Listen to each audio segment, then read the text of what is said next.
नमस्कार. सरकारी प्राथमिक विद्यालय नायगिणी कुडचिरे, डिचोली, गोवा येथील विद्यार्थी आज पारंपरिक गायर उपक्रमाला भेट देऊन सेंद्रिय खत निर्मितीची प्रक्रिया प्रत्यक्ष पाहत आहेत. ग्रामीण भागातील ही पर्यावरणपूरक पद्धत शेण, पालापाचोळा आणि इतर सेंद्रिय पदार्थांपासून नैसर्गिक खत तयार करण्यासाठी वापरली जाते.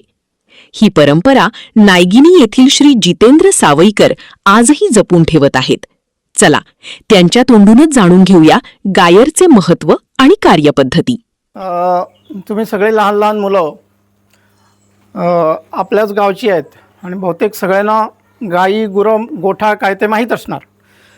सगळ्यांना माहीत आहे.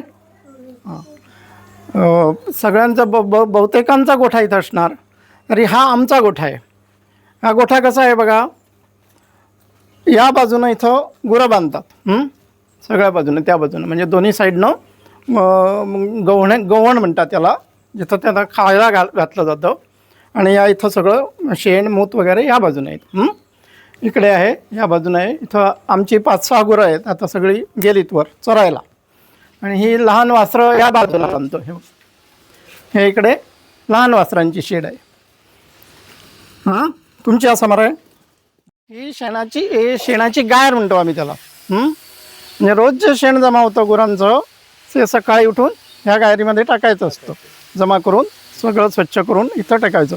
आणि हे शेण साधारण 1 वर्षभर ह्या गायरीमध्ये राहतं आणि त्यानंतर ते आपल्या बागायतीमध्ये आम्ही उपयोग करतो. समजलं? कुजलं जातं आतमध्ये. शेण एकदम ताजं झाडानं घालायचं नसतं. त्यामुळं थोडंसं त्याला 4-5 महिने तरी कुजायला पाहिजे.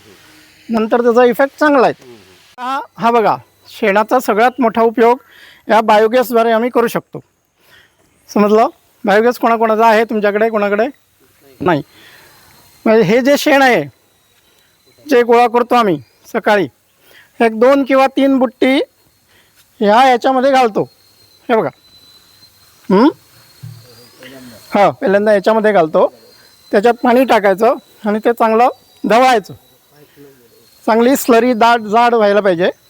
आणि नंतर ते आतमध्ये सोडायचं. याच्यामध्ये हा असा पूर्ण बायोगॅस, म्हणजे तो दिसत नाही, जमिनीखाली आहे. हो, असा डोम कसा असतो तो. ज्यामध्ये सगळं शेण खाली जातं. या इकडे सगळं शेण खाली जातं आणि त्याची प्रक्रिया होऊन गॅस या पाईपद्वारे घरात जातो इकडून. हो. आणि ह्या गॅसचा एवढा फायदा आहे की रोजचं जेवण आमचं या गोबर गॅसवरती होतं. मला सिलेंडर अजिबात लागत नाही. सिलेंडरचा गॅस लागत नाही.